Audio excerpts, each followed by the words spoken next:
destiny to rule the world.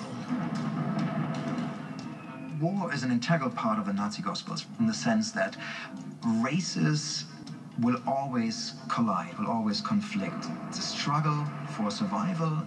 You cannot simply coexist. You have to assert yourself militarily.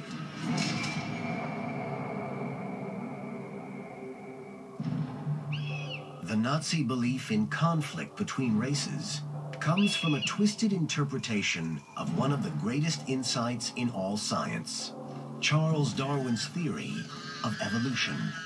Darwin wrote about the survival of the fittest, which meant that the weakest was left behind. This played right into the Nazi racial theories. They believed that they were the fittest.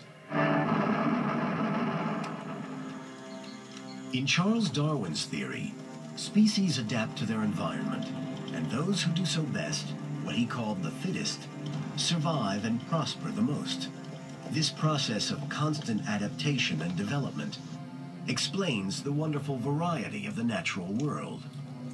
But Darwin had nothing to say about different human races.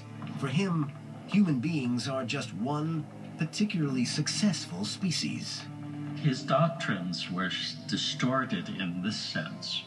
There is a natural selection taking place, a ceaseless conflict. What Darwin seemed to have done was to authorize the idea of struggle, conflict. Nature is red in tooth and claw. If you believe in a racial theory, a theory of evolution, then you have only two ways to go. Either you're part of the problem or you're part of the solution. You're either part of the inferior race that's going to be left behind, or you're part of the superior race, you're part of the next stage in evolution that's going to control the world, that's going to inherit the earth. For the Nazis, an example of competition between races is sports, especially in the 1936 Olympic Games in Berlin.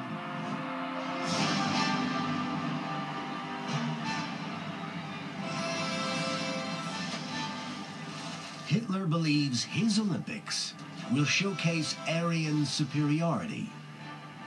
This propaganda film of the German training camp idealizes the Aryan physique. Only prime specimens could represent Germany. Some of the German training is bizarre, but the Nazis take the Olympics very seriously.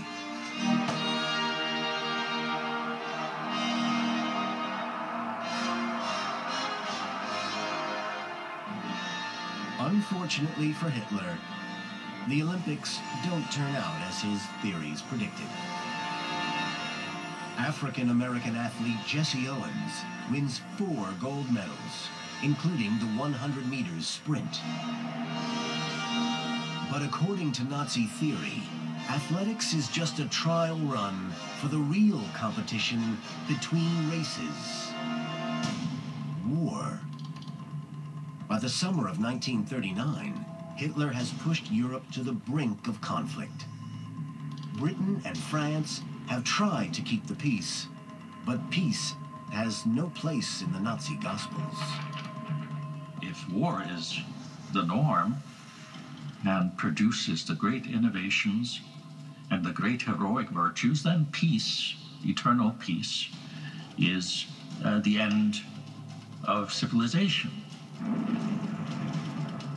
On September 1st, 1939, Hitler's armies strike east into Poland.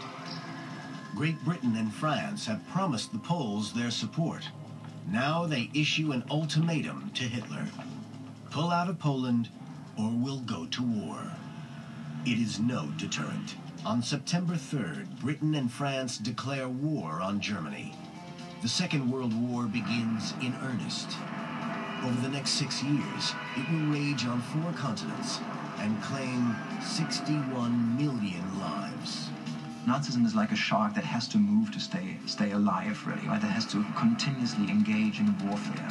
Peaceful coexistence is not really part of the program. They were going to subjugate the peoples of the world. This was their game plan. Europe first. After that, the rest of the world was on the plate. He left Asia to the Japanese. He left North America by itself and South America by itself for now, but he had instituted a network of German associations throughout North and South America. He was prepared to overtake and overthrow those governments in the Americas as well. Hitler's next move, after Poland, is attacking Western Europe in May 1940, sweeping through the Netherlands and Belgium and quickly crushing France. The British are driven back across the English Channel. Total Nazi domination in Europe seems assured. Only Churchill's defiance and the heroic victory by Britain's Royal Air Force in the Battle of Britain halts the Nazi advance. It's Hitler's first defeat, but quickly he turns his attention to a grander plan. In June 1941, he launches a massive invasion of the Soviet Union. A series of titanic battles and stunning victories make many Germans feel as if they really are the master race. By winter, Hitler's men are at the gates of Moscow.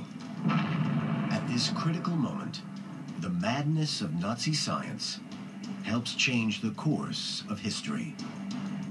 Somehow the Nazi world ice people and all their weather forecasters had predicted that winter in Russia that year would have been mild. So the Nazi army, the Wehrmacht, shows up to fight Russia wearing summer uniforms in the winter, in a Russian winter. And then what happened, of course, was one of the worst winters on record, and the German soldiers were dying through exposure and frostbite like crazy, and it was a terrible disaster for the German army, based upon crackpot science. It's not the only way crackpot Nazi theories help seal Germany's fate. According to the Nazi Gospels, Hitler's attack on the Soviet Union makes perfect sense. The Nazis consider the Russian Slavs an inferior race, and the conquest of the East to be Aryan destiny. In reality, by attacking the Soviet Union in the summer of 1941 and declaring war on the United States 6 months later, Hitler takes on more enemies than he can handle. Soon he is facing the combined might of the USA, Russia, and the British Empire. Still, it will take 3 years for the Allies to crush Germany from east and west. 3 years during which the Nazi race war will lead to the most shocking crimes in history. Crimes that are the logical conclusion of all the Nazi Gospels. And the warped ideas first developed in the secret Aryan cults. The link between the secret Aryan cults and the Holocaust is really buried in the Aryan master race and their battle, their struggle against Jews. Once the Aryans and the Jews had been paired off, as if you like, battling archetypes in some kind of cosmic battle, it was easy for the secret Aryan cults and the resultant Nazi ideology to identify the Jews' destruction as the only solution, the final solution to Aryan world rule. Hitler's victories bring nearly 9 million Jews under Nazi control. Now the Nazis have the chance to finish their so-called race war once and for all. This final solution will be the work of Himmler's SS. They pioneer the mass killings of civilians, concentration camps, and gas chambers. The final Nazi gospel is the most terrible of them all. It is the gospel of genocide.